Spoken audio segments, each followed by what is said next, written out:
Shalom, selamat hari Minggu bagi kita semua. Jemaat yang dikasihi Tuhan Yesus Kristus, bernyanyilah bagi Tuhan dengan nyanyian syukur, bermazmurlah bagi Allah kita dengan kecapi. Dia yang menutupi langit dengan awan-awan, yang menyediakan hujan bagi bumi, yang membuat gunung-gunung menumbuhkan rumput. Tuhan senang kepada orang-orang yang takut akan Dia, kepada orang-orang yang berharap akan kasih setianya. Marilah kita puji Dia dengan sukacita. Muliakanlah Allah, kasih-Nya sungguh besar. Kita bernyanyi, muliakanlah Allah.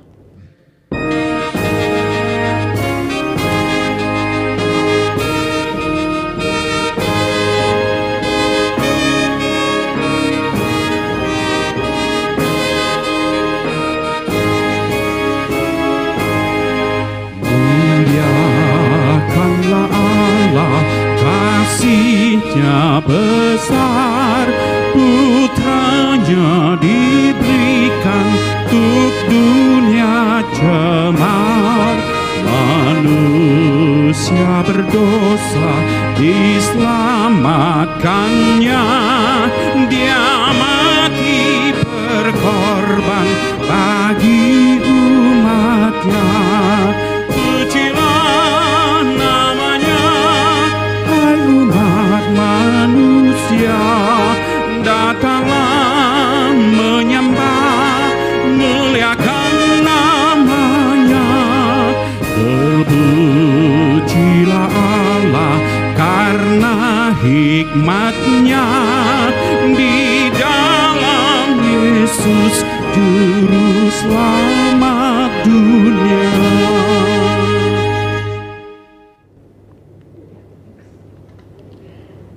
Di dalam nama Allah Bapa dan nama Anaknya Yesus Kristus dan nama Roh Kudus yang menciptakan langit dan bumi. Amin. Aku melihat Tuhan duduk di atas takhta yang tinggi dan menjulang, dan ujung jubahnya memenuhi bait suci. Para serafim berdiri di sebelah atasnya, dan mereka berseru, seorang kepada seorang katanya, Kudus, kudus, kuduslah Tuhan semesta alam, seluruh bumi penuh kemuliaan-Nya. Haleluya. Haleluya, haleluya, haleluya.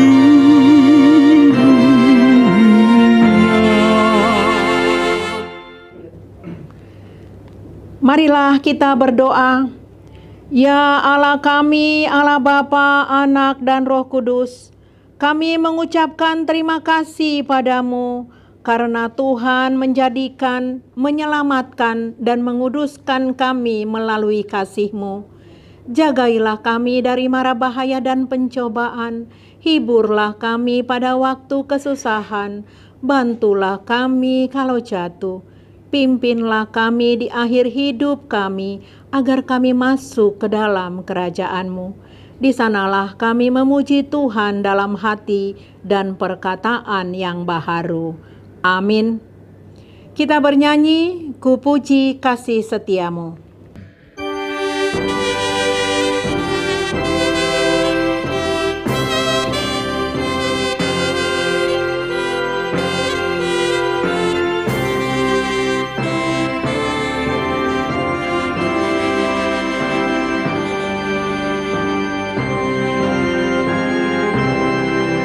Ku puji kasih setiamu, ya Yesus Tuhan Rajaku. Jiwaku kini ku serahkan, ku persembahkan padamu. Diriku tiada ku andalkan, hanya kasih-Mu ku agungkan.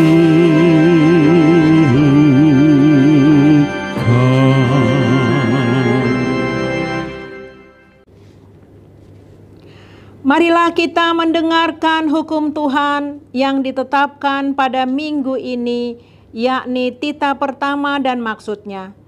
Titah pertama, Akulah Tuhan Allahmu, seru Tuhan kita. Tidak boleh ada Allah lain kecuali Aku. Maksudnya adalah kita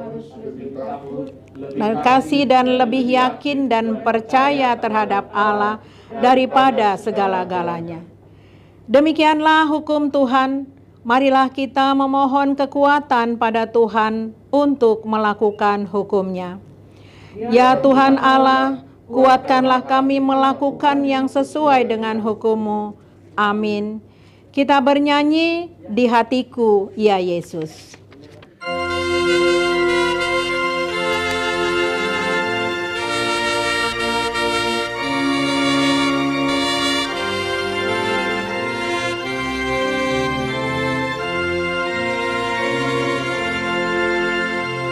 Di hatiku, ya Yesus, taburkan firman-Mu agar tentram hatiku dan hilang khawatirku.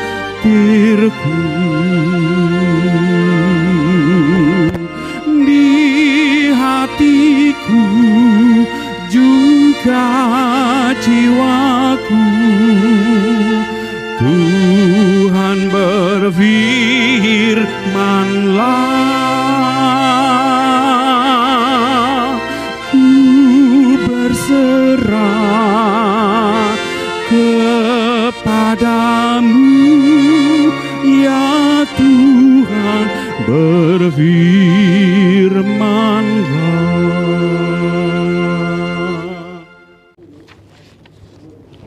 Marilah kita merendahkan diri untuk mengaku dosa kita. Ya Tuhan Allah Bapa kami yang Maha Kuasa, Engkau mengasihi kami orang yang hina dan tercela ini. Kami datang ke hadapan-Mu mengaku segala dosa dan kesalahan kami. Sejak dilahirkan kami sudah bergelimang di dalam dosa. Kami tersesat dan menyimpang dari jalan Tuhan. Kami sering melanggar hukum-Mu. Ya Tuhan kami, janganlah mengingat dosa dan pelanggaran kami pada masa muda, tetapi ingatlah kepada kami sesuai dengan kasih setia-Mu dan karena kemurahan-Mu. Ya Tuhan, lapangkanlah hati-Mu terhadap kami, orang berdosa ini. Amin.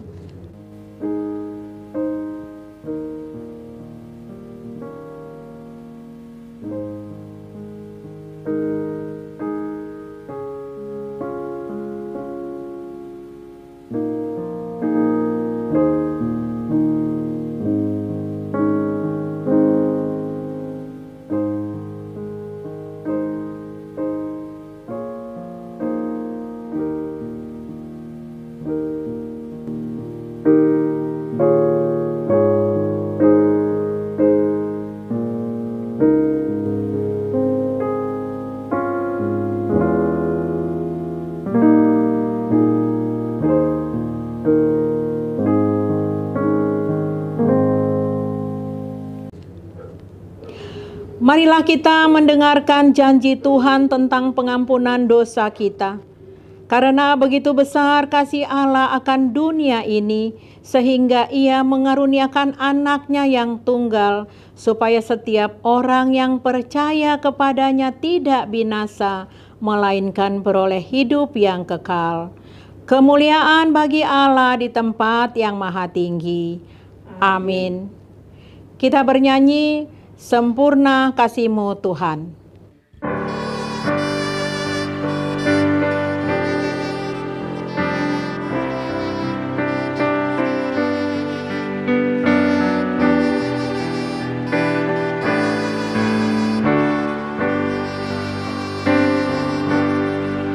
Sempurna kasih-Mu Tuhan, mengubah hidupku yang dulu tak tersesat oleh-Mu ku sembuh.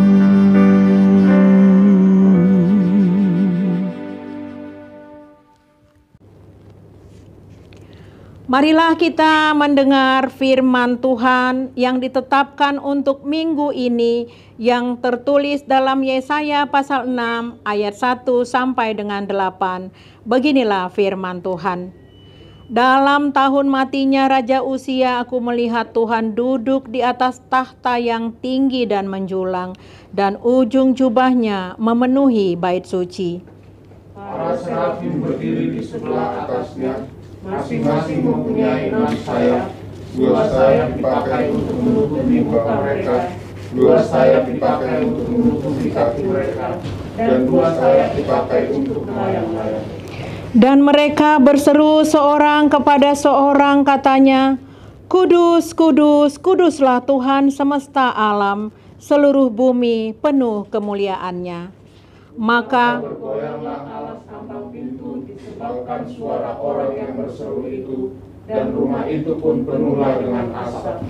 lalu kataku, celakalah aku binasa, sebab aku ini seorang yang najis bibir, dan aku tinggal di tengah-tengah bangsa yang najis bibir.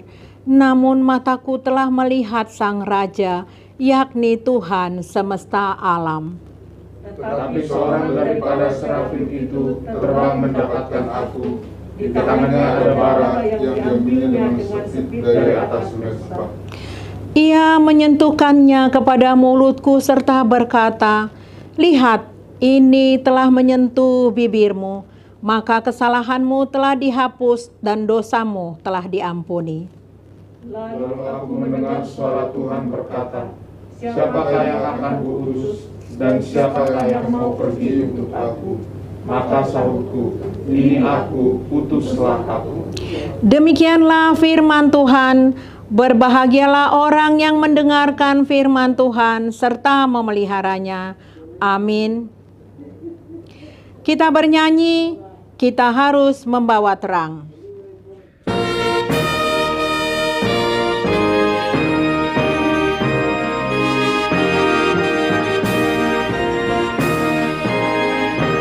Kita harus membawa terang Injil bagi dunia dalam gelap, terang kebenaran dan kasih dan damai yang menetap, dan damai yang menetap. Malam gelap jadi remang pagi, dan remang jadi siang terang. Kuasa Kristus kan nyatalah, dunia penuh kasih-Nya. Marilah kita bersama-sama mengaku iman kepercayaan kita. Sebagaimana teman-teman seiman di seluruh dunia, kita bersama-sama mengucapkannya. Aku percaya kepada Allah, Bapa yang Maha Kuasa, Khalik langit dan bumi.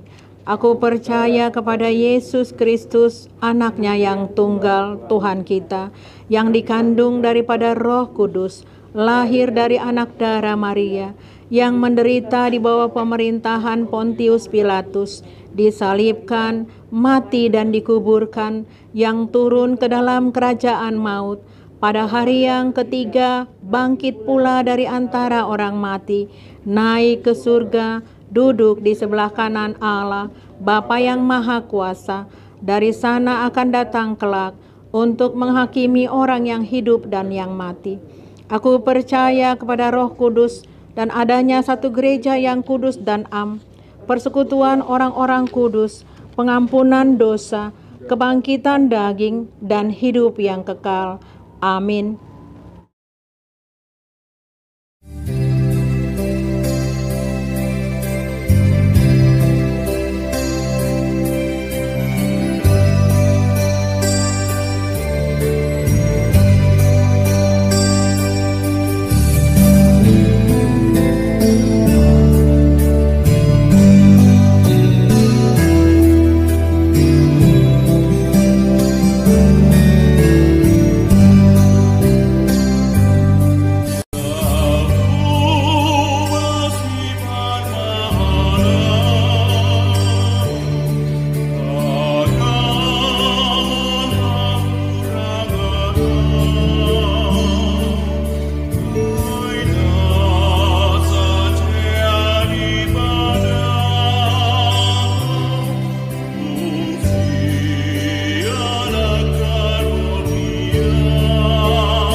Kita bernyanyi.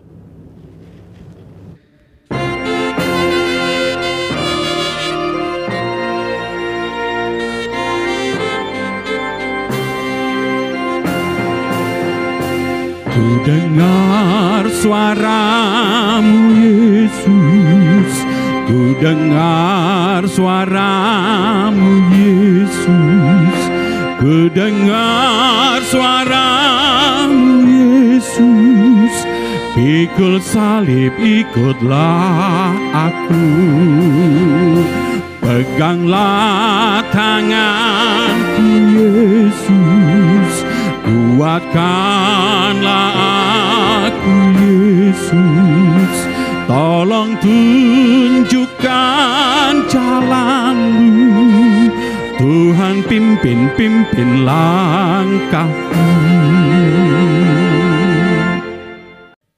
Jemaat yang dikasihi Yesus Kristus, marilah kita mempersiapkan hati kita untuk mendengarkan khotbah dalam minggu ini. Kita bersatu di dalam doa. Damai sejahtera Allah yang melampaui segala akal kiranya memelihara hati dan pikiranmu dalam Kristus Yesus Tuhan kita. Amin. Saudara-saudari yang dikasihi Yesus Kristus, firman Tuhan menyapa kita pada hari ini tertulis dalam kitab Injil Yohanes pasal yang ketiga. Saya akan bacakan mulai dari ayat 31 sampai dengan ayat 36.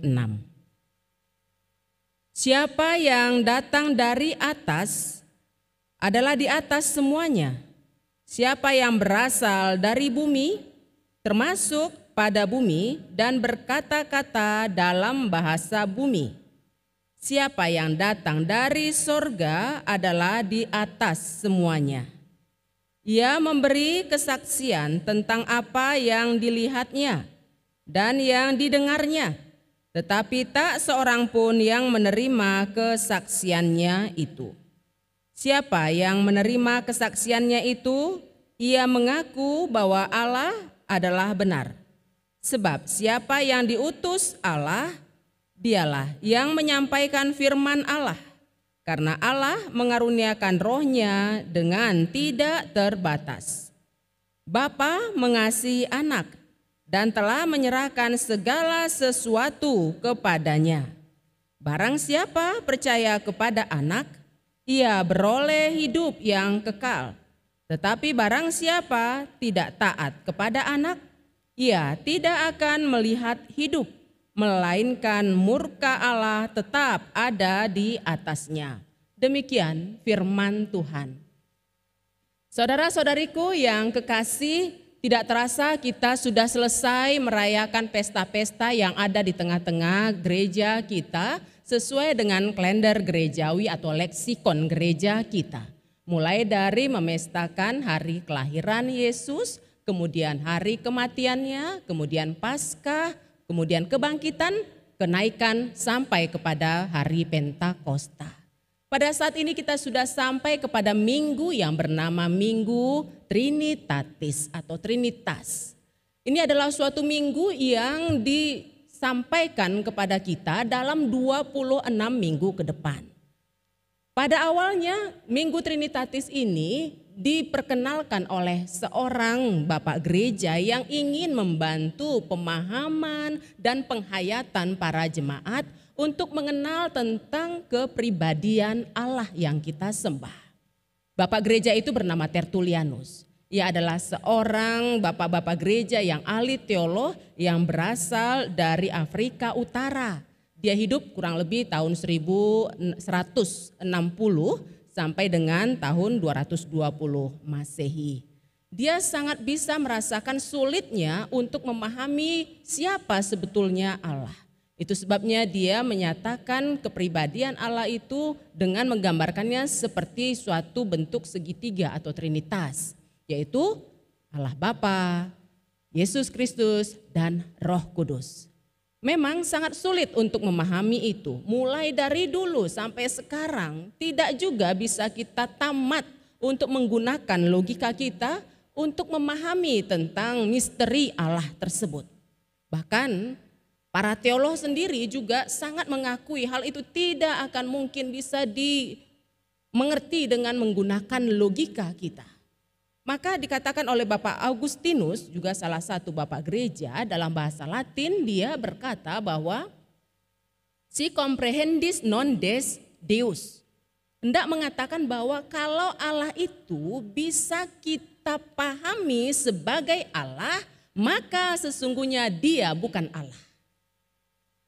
Apabila Allah itu bisa kita pahami sebagai Allah dengan menggunakan logika kita, maka sesungguhnya dia bukan Allah. Sebab apa? Sebab logika manusia tidak akan mungkin bisa menyentuh tentang kemisteriusan Allah. Ibarat seperti jauhnya langit dan jauhnya bumi, demikianlah jauhnya pikiran kita untuk mengerti tentang kuasa dan keilahian Allah. Maka dari itu sangat bisa dimaklumi kalau kita sangat sulit untuk memahami siapa itu Allah. Bahkan orang-orang yang hidup atau jemaat yang hidup pada zaman mula-mula saja sangat sulit untuk memahami siapa Yesus itu sesungguhnya. Kita melihat teks ini berasal dari kitab Yohanes. Maka kita juga perlu paham bahwa apa sebetulnya yang sedang bergejolak dalam kehidupan jemaat mula-mula pada saat itu. Yohanes yang seorang rasul murid dari Yesus berhadapan dengan orang-orang di abad pertama itu untuk mengenal siapa pribadi Yesus. Banyak pemahaman sesat pada saat itu yang tidak mengakui tentang keilahiannya Yesus. Salah satunya adalah paham doketisme. Ini adalah suatu paham yang bermuatan gnotis atau logika manusia yang mengatakan bahwa paham doketisme ini menyatakan Yesus itu hanya seolah-olah saja mempunyai fisik atau mempunyai tubuh sebagaimana kita manusia. Doketisme itu berasal dari kata dokein, artinya tampak, seolah-olah kelihatan saja, tapi sesungguhnya tidak mempunyai bentuk atau wujud sebagaimana kita manusia biasa. Oleh sebab itu mereka mengatakan gak mungkin Allah itu dalam bentuk tubuh. Tidak mungkin Allah itu bisa merasakan bagaimana yang kita rasakan karena dia itu adalah sangat jauh sekali, sangat mulia sekali. Tidak mungkin mau menyatu bahkan merasakan bagaimana perasaan sebagai ciptaannya atau sebagai manusia. Maka mereka mengatakan gak mungkin dalam diri Yesus Kristus ada kasih ilahi. Tidak mungkin dalam diri Yesus itu disalibkan di kayu salib itu bermuatan penyelamatan bagi orang yang mempercayainya. Artinya mereka meniadakan semua pengorbanan Yesus yang luar biasa itu. Maka untuk meluruskan pemahaman dari kaum doketisme inilah Rasul Yohanes mengangkat kisah dari Yohanes Pembaptis. Tentang bagaimana pengakuan dari Yohanes Pembaptis itu tentang keberadaan dari Yesus Kristus sendiri. Kalau kita perhatikan dalam teks ini, Yohanes Pembaptis menyatakan bahwa sesungguhnya Yesus Kristus itu adalah sungguh-sungguh luar biasa sebagai Allah yang sangat agung. Bahkan kalau kita lihat di ayat 30 di atas teks ini dikatakan bahwa dia harus semakin besar dan aku semakin kecil. Bahkan dalam teks yang lain dikatakan saking agungnya Yesus itu membuka tali kasutnya pun aku tidak layak. Membuka tali kasut pun tidak layak. Saking agungnya, saking mulianya. Itu sudah Yohanes Pembaptis sendiri menyatakan. Yaitu suatu tokoh yang cukup dikagumi oleh orang-orang Yahudi pada saat itu. Yang menyatakan, yang memproklaim bagaimana imannya tentang pengenalannya terhadap Yesus Kristus. Itu sebabnya Rasul Yohanes di sini walaupun sama ya, sama-sama Yohanes. Tadi Yohanes Pembaptis yang mengungkapkan pengakuannya, kemudian diceritakan oleh Rasul Yohanes yang adalah murid dari Yesus Kristus sendiri. Rasul Yohanes ini menyatakan bagaimana pengakuan seorang yang begitu diagungkan oleh manusia, ternyata dia betul-betul menghormati dan betul-betul mengakui tentang keberadaan dari Yesus Kristus sendiri yang adalah Allah. Bahwa dalam dirinya ada terkandung ilahi sebagai Allah Bapa, sebagai Yesus Kristus, juga sebagai Roh Kudus. Saudara-saudariku sekalian, kalau kita melihat pada ayat 35 teks kita dikatakan di situ bahwa Bapa mengasihi anak dan telah menyerahkan segala sesuatu kepadanya. Pada saat kapan ini? Sebetulnya sudah sejak Yesus mempunyai suatu fakta dalam kehidupan ini, dia lahir di atas kandang domba, dia sebetulnya sudah ada memiliki kuasa ilahi bahkan dalam rahim kandungan Maria. Tetapi dia dimateraikan adalah pada saat dia dibaptiskan. Manakala dia dibaptis oleh Yohanes Pembaptis, maka setelah dia muncul dari permukaan sungai Yordan, datanglah malaikat datanglah Roh Allah yang memateraikan tentang keilahian dari Yesus itu dan berkata, inilah anak yang kuserahkan kepadamu, kepadanyalah aku berkenan. Disitulah sebetulnya Yesus itu dimateraikan, diproklaim, diumumkan kepada dunia ini bahwa dia adalah anak Allah dan kepadanya Allah telah menyerahkan segalanya sebagaimana tertulis dalam ayat 35 ini. Dan selanjutnya dikatakan ayat 36. Barang siapa percaya kepada anak, ia beroleh hidup yang kekal. Tetapi barang siapa tidak percaya kepada anak, ia tidak akan melihat hidup, melainkan murka Allah tetap ada di atasnya. Yang mau dikatakan di sini dalam ayat 36, untuk mempercayai Allah tidak ada toleransi. Kalau kita mau mempercayai Allah, maka kita akan memperoleh hidup. Kalau kita tidak mempercayai Allah dalam diri Yesus Kristus itu, maka kita akan memperoleh murka Allah. Saudara-saudariku sekalian, apa sebetulnya yang mau dikatakan dalam teks ini kepada kita di Minggu Trinitatis ini? Bahwa kepada kita diingatkan untuk menyadari diri kita bahwa sesungguhnya di dalam diri kita ini Allah telah memberikan suatu kuasa untuk mengenal tentang keilahian dari Allah tersebut. Oleh sebab itu jangan menggunakan logika kita saja untuk mengenal siapa Allah itu. Jangan hanya mengandalkan analisa-analisa kita saja untuk mengerti siapa Allah itu. Dan itu banyak sekali hingga saat ini serangan-serangan dari teman-teman kita yang luar agama dari kita yang mengatakan Allah itu beranak, diperanakkan dan lain sebagainya. Itu karena mereka menggunakan logika mereka. Maka supaya kita bisa memahami siapa tentang Allah yang kita sembah itu, gunakanlah iman kita. Gunakanlah kepercayaan kita. Bahwa mulai sejak dunia ini diciptakan, roh itu sudah ada. Mulai dunia ini diciptakan bahwa Yesus itu sudah ada dalam diri Allah, sudah ada dalam Allah Bapa, juga sudah ada dalam Allah Roh. Kita melihat itu semua dinyatakan Allah dalam ciptaan-ciptaannya. Dia ingin menyatakan bahwa Allah itu tidak sangat jauh sekali, tetapi ada di dalam ciptaan kita ini. Itu sebabnya dia di dalam ciptaan dunia ini.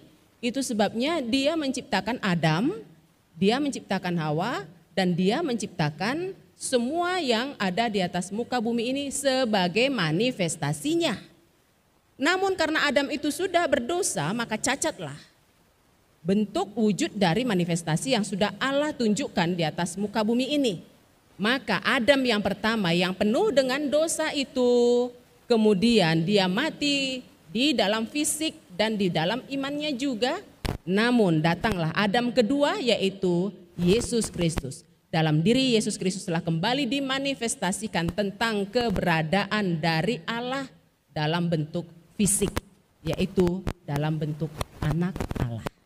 Tentu kita akan sulit untuk senantiasa bisa mengerti hal itu, namun saya sebagai pendeta lebih memilih untuk melakukan apa yang dikatakan oleh Rasul Paulus yang dituliskannya dalam kitabnya pada Roma pasal yang ke-12 ayat yang ketiga demikian.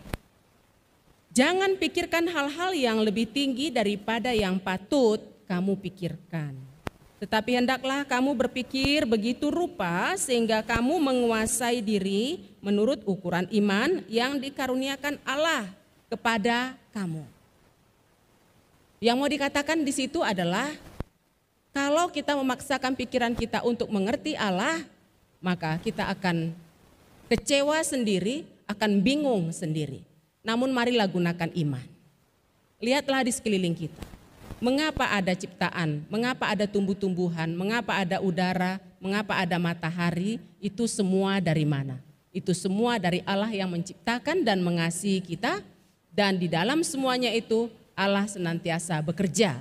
Baik bisa kita rasakan melalui ciptaannya atau melalui sesuatu yang bisa kita rasakan dengan sentuhan Roh Allah.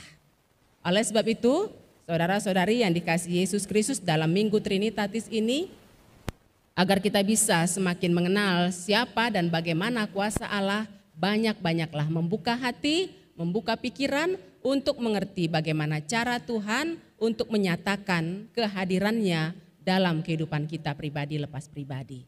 Dia berada dalam kondisi yang kita pikir baik atau kita pikir tidak baik.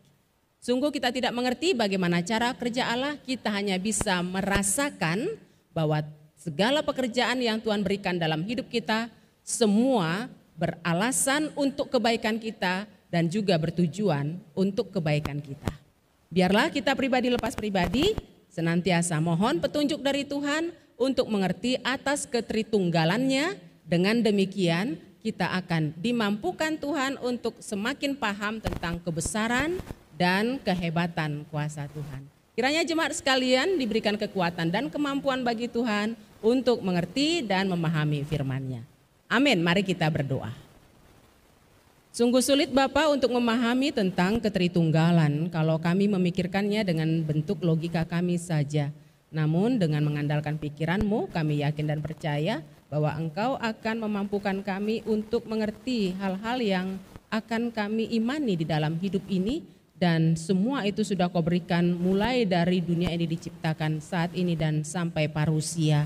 Oleh sebab itu kami yang Kau izinkan hidup di masa ini, kiranya Kau berikan kemampuan bagi kami untuk memahami bahwa Engkau adalah ilah yang sulit untuk kami pikirkan melalui logika kami, tapi dalam iman kami bisa merasakan kasih-Mu yang luar biasa, kasih-Mu yang senantiasa menggiring kami kepada suatu kehidupan yang kekal untuk selama-lamanya. Bantu kami Bapa untuk memahami firman-Mu terlebih melakukannya. Dalam Yesus kami berdoa. Amin. Jemaat sekalian, marilah kita mengumpulkan persembahan kita sambil bernyanyi.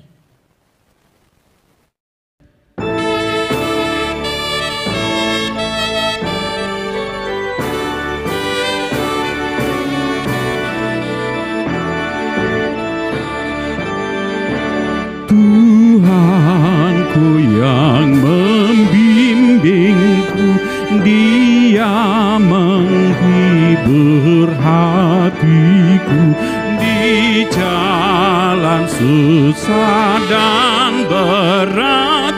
Tangannya ku pegang erat, Yesuslah yang membimbingku, tanganku dipegang teguh. Aku serahkan diriku, tanganku dipegang teguh. Marilah kita berdoa untuk menyerahkan persembahan kita kepada Tuhan. Ya Allah, Bapa kami yang di sorga, kami mengaku bahwa Tuhan adalah sumber dari segala karunia yang melimpah dalam kehidupan kami masing-masing.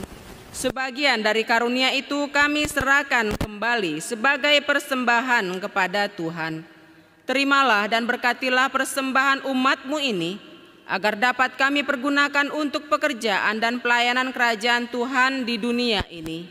Bukalah hati kami untuk mengenal betapa banyak berkat dan karunia yang kami peroleh dari Tuhan, supaya kami senantiasa bersyukur kepadamu. Di dalam nama Yesus Kristus Tuhan kami. Amin.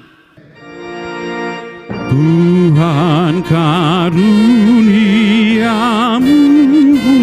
roh dan jiwaku semua, nyawa juga hidupku, harta milikku semua,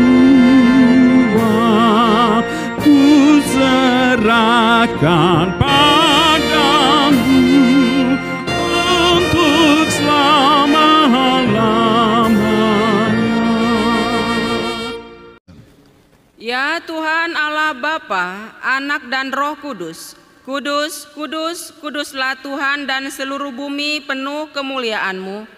Terpujilah dan dimuliakanlah Engkau sampai selama-lamanya. Oleh karena kami dan seluruh gereja-Mu telah menerima pengasihan-Mu. Kini kami penuh sukacita karena Tuhan telah memperlihatkan dan menyatakan diri-Mu, kasih dan pengasihan-Mu, kelapangan hati-Mu, keampunan dosa, kehidupan yang kekal, harta sorgawi, serta penghukuman-Mu kelak. Semuanya itu tidak ternilai karena yang tidak pernah dipahami manusia, Engkau ungkapkan kepada kami. Yang belum pernah dilihat manusia, Engkau nyatakan kepada kami.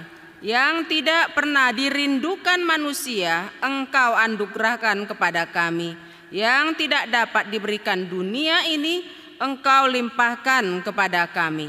Oleh karena itu kami menyerahkan kepadamu tubuh, jiwa, roh, dan segala yang ada pada kami, agar Tuhan melayakkan kami menerima kerajaan-Mu di sorga.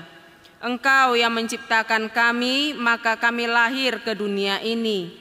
Tuntun dan perbaharuilah kami agar dilahirkan kembali untuk menjadi pewaris dunia yang baru kelak. Dengan segala kerendahan hati kami membuka hati kami menjadi singgasana-Mu.